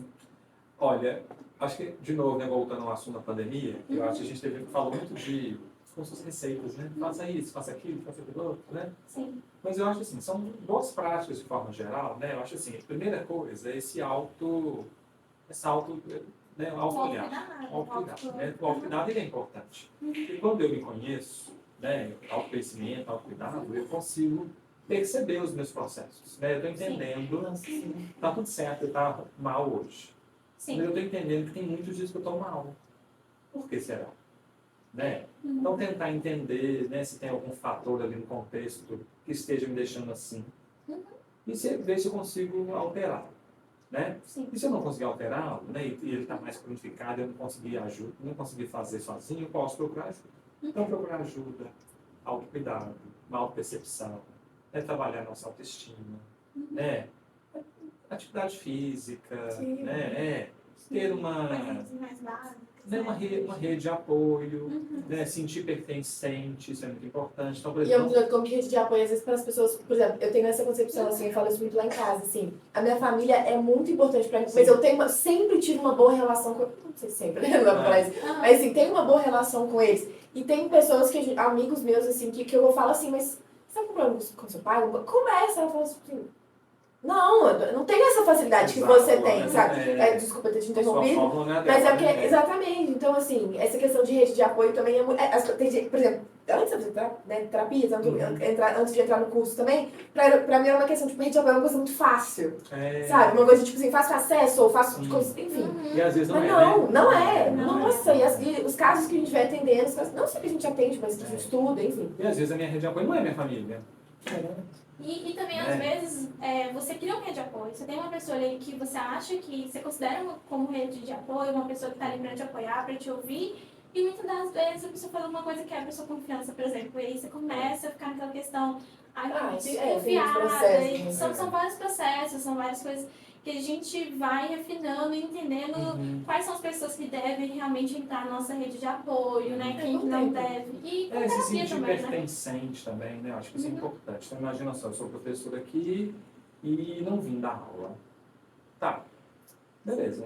Mas eu não vim de novo. Será que nenhum colega, né? Será que não seria gentil, assim, seria legal se algum colega percebesse? Deixando que você tem vindo dar aula, está acontecendo alguma coisa, né? Então, acho que é essa sensação de pertencimento, que eu faço parte do time, né? De que a minha figura é importante. Eu acho que tudo isso é muito importante, não é? Porque às vezes vem de uma pessoa que talvez não seja o meu melhor amigo, mas é uma pessoa que me faça, olha, percebeu minha falta, né? Então, assim, cuidar do corpo, cuidar da cabeça, né, ter uma rotina saudável, ter rede de apoio, ter projetos, né, gente? Projeto é tão importante. Projetos Conta de um vida. pouquinho mais pra gente, por exemplo, do Entrelaços, professor, porque eu acho que tem muita gente, até mesmo aqui dentro da faculdade UNA, que conhece muito pouco. Por exemplo, Uhum. como que eu consigo participar, sem como participar, Certo. um Como que pouquinho funciona? mais. Fiquei bem tem curiosa, você como comentou contatar. rapidinho, né? Mas... E acho que até o NAP entra um pouquinho nisso, né, Entra. nesse apoio, assim, nessa ajuda que você quiser comentar um pouquinho. Então, ó, o Entrelaços, né, foi um projeto que ele começou pequeno, um piloto em Contagem. O que a gente começou a perceber? Que tinha muitas pessoas adoecendo, do ponto de vista da saúde mental. Sim. Né? E aí começamos um piloto lá, né, e esse piloto passava por fazer, assim, intervenções com os professores, para os professores ficarem mais atentos a um processo de adoecimento. Talvez imagina só, eu sou aluno, sou jovem, aluno, estou adoecendo, mas eu talvez não tenho recursos naquele momento para enxergar que eu estou adoecendo. Aí a gente partiu do pressuposto de que um professor poderia ser um bom, né, uma boa pessoa, assim, para de repente ajudar o aluno a entender. Precisa Né? cutucar, Estou lá de frente ali, né? Estou percebendo que está faltando demais a aula. Aconteceu alguma coisa? A gente queria sensibilizar os professores, que não são da área da saúde mental, sobre saúde mental. Né? Beleza. Aí depois no meio do caminho tem uma pedra, né, gente? Que é a pedra chama pandemia. Sim. Aí a coisa tomou uma repercussão tão grande que Mas aí o projeto virou Ânima. Bacana. E aí então a gente participa de formações, né, com professores. A gente já participou de eventos. Sala Mais é um evento que tem todo esse início do semestre, já foi inserido em Sala Mais. Né? A gente tem grupo de estudo, a gente faz palestra com os alunos, teve setembro mais a gente falou. Né? A Isabela soltou um vídeo nas redes sociais que a gente produziu. Né? Então, assim, a gente faz várias ações sempre jogando o assunto da saúde mental, né? Mas sempre de uma forma muito delicada e muito acessível. Então, a Isabel e eu sempre a gente tem muito cuidado para não queremos falar no tom universitário. A gente quer falar num tom que as pessoas entendam. Então, não são especialistas. Não com muito tempo De científico. pessoas Exato. a pessoas, né? Nós temos conhecimento sobre o assunto, a gente quer que chegue a informação, né? E aí o Entrelaços, ele conta então com, a gente desenhou alguns fluxos, né, que vai contando um pouco de como que as urgências que podem acontecer dentro da faculdade, como manejar, né, algo do dia a dia, como manejar, para quem encaminhar, quem vai atender, né? Então, se teve algo grave aqui na faculdade, quem que eu chamo? Então, ele faz esse desenho, sabe? Esse desenho de orientação para as pessoas. Porque na hora das confusões, na hora da história, assim, né, pelo fogo, não dá para você começar num lugar tão grande como, né, a faculdade, um lugar tão organizado, a você cada um fazer de um jeito. Precisa ter uma diretriz, né? Então, se você vê alguém caído no banheiro, que acabou de tomar remédio, tem um jeito certo que você tem que fazer. Né? Não dá para você agir. Tem um protocolo a ser seguido. Né? Então, não dá para você fazer cada um de um jeito. Aí eu pego aqui, aí eu chamo o bombeiro, aí eu levei no meu carro. Até mesmo para não piorar a situação da pessoa, Uma né? organização, quem faz o quê, como fazer. Né? Percebi um sintoma no aluno, o que eu faço, quem eu aciono. O NAP pode ser meu parceiro. Aí aquela situação está mais cronificada, então não é mais com o NAP, então vou tentar acionar as clínicas escolas, né? Vou ver quais são os recursos que essa pessoa tem para procurar atendimento. Então, o Entrelaços serve para isso, para colocar na pauta, na ordem do dia, a questão da saúde mental. Então, começou lá atrás com alunos, mas aí no meio do caminho, né, gente, como a gente falou, os professores também começaram a adoecer. Não ficaram fora disso. Os funcionários começaram a adoecer. Ninguém Então, fica assim, fora disso. então, hoje é um projeto de saúde mental para a comunidade Ânima. Então, não é só... O ecossistema, né? Então, não é mais para alunos, hoje é para as pessoas que transitam na nossa comunidade acadêmica, sabe? É um projeto bem, assim, eu sou suspeito, mas é um projeto bem interessante, assim, né? Porque ele tenta desmistificar um pouco desse assunto, da saúde mental, como algo tão num nicho muito específico. Saúde mental é a nossa saúde, saúde mental é saúde. Né? Top que é isso. E o NAP? E como que ele pode se ajudar? Então. Que momento que o NAP entra para o estudante, né? E também, eu como estudante, por exemplo, dentro da aula, como que eu consigo acionar o NAP, sabe? Legal, obrigada por ter perguntado. Eu não estou aqui, né, como funcionário do NAP, eu estou realmente como estudante, eu faço psicologia na UNA e tudo mais. Mas eu trabalho aqui na UNA também, no NAP, e lá no NAP é o seguinte, o NAP é uma sigla para Núcleo de Apoio Psicopedagógico e Inclusão. O que é isso? É a questão, assim, Não sei se vocês já ouviram falar que é uma expressão assim, eu tenho um pouco de mania de falar isso também, que só o universitário sabe o que é ser universitário. Ou quem já foi, ou quem. Sabe? Então, assim, o NAP, no Projeto Pedagógico de Inclusão, ele é focado totalmente nos estudantes. Já chegam casos de funcionários, a gente já teve funcionários, tudo mais e tal, mas o foco, né, foi criado, são os alunos, são os estudantes, os universitários da UNA e do ecossistema UNA, na verdade. E o que acontece? Formas de chegar no NAP. Primeiro, para você chegar no NAP, você precisa entender que é realmente um apoio, mas assim, a gente pode fazer um acompanhamento, a gente faz atendimentos, mas assim, não é uma terapia, né? Não é São um... entrevistas preliminares. Não são entrevistas, a gente não vai te dar diagnóstico, mas assim, aí a gente... Mas é aquela coisa da escuta mesmo, né? Então a gente é um apoio, núcleo de apoio, nesse sentido, o apoio que os estudantes precisam, que infelizmente tem muita gente que nunca ouviu falar no NAP, mas assim... Eu ainda conheço muita gente que me pergunta, mas como que eu sou no NAP? Eu não conheço o NAP. NAP é super importante. Eu já tive um momento, sabe, que eu fui supervisor do NAP por um tempo. Sério? Teve esse momento. Aí o que acontecia, né? Então imagina só que eu cheguei na faculdade agora e eu tenho um laudo com um quadro qualquer. Eu levo no NAP, o NAP ajusta, né, tenta ajustar ali quais são os meus direitos, o que o professor pode fazer em termos de ajustes ali, para melhorar a minha trajetória, que a gente chama de inclusão, né? Agora a outra parte, imagina só, né? Eu não estou muito bem no semestre. E aí, né, Você está com alguma dificuldade de alguma aprendizagem? aprendizagem, alguma questão. Aí eu consegue abri organizar a rotina, por isso, exemplo. conciliar tempo de estudo com trabalho, provas, enfim. Eu estou com alguma questão psicopedagógica. Sim. Aí eu abro um protocolo e o NAP me atende. Né? E aí lá, a expertise do NAP você vai entender se aquilo é realmente pedagógico, se aquilo talvez é de ordem mais psicológica, e ele vai fazer os encaminhamentos ali, os planos de intervenção muito baseados nessa primeira escuta que eles tiveram. Então você pode entender lá que ela precisa participar de técnicas de estudo, não é isso? Aí você pode inserir técnica de estudo para ela. Sim. Não, mas eu acho que ela precisa de um suporte psicológico, além da técnica de estudo. Aí eu... já tiveram vários casos.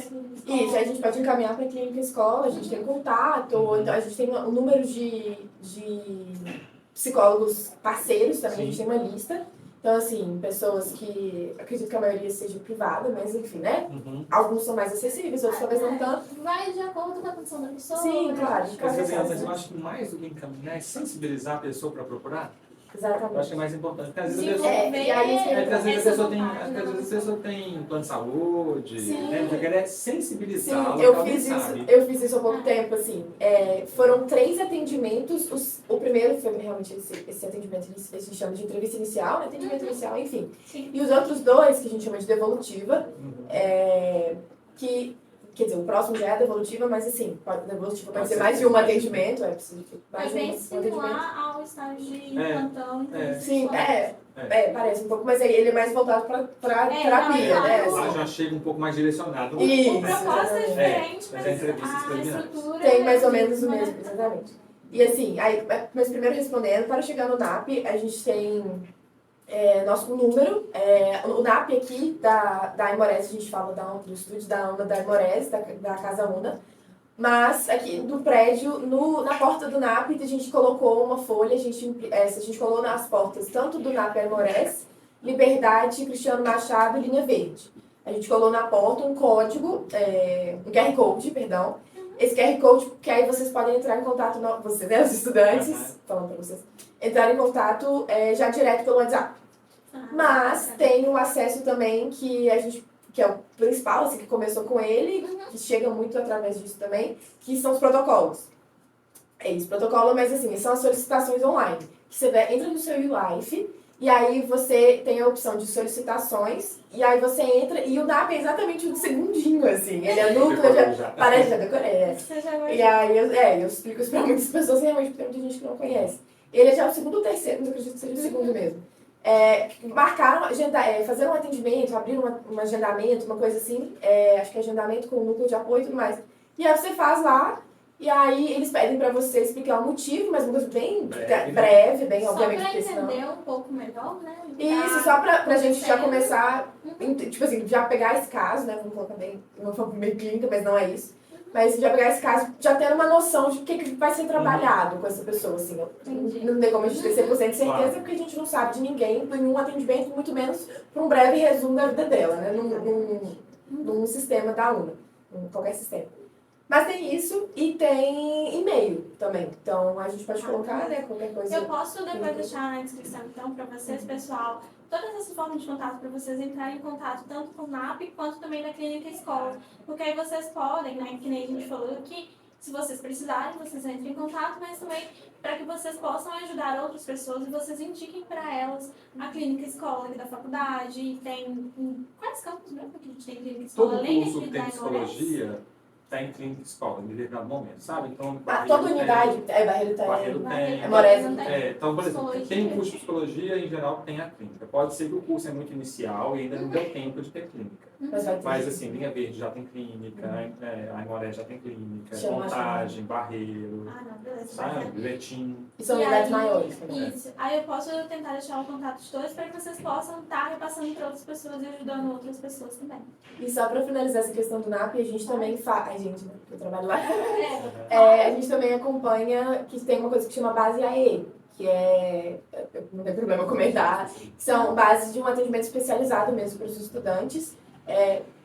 Não a base não necessariamente só para os estudantes, mas no nosso caso sim.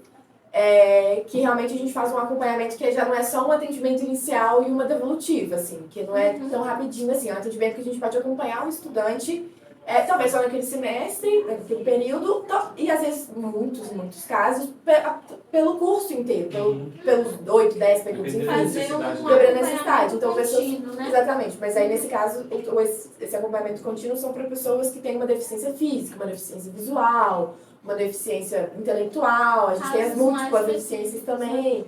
Exatamente. Aí a gente precisa do laudo da pessoa para a gente poder colocar ela num sistema nacional e tudo mais. Aí essas pessoas têm direito a adaptações de provas, mas a gente precisa de um laudo, a gente precisa, enfim, tem todo um sistema, uma burocracia.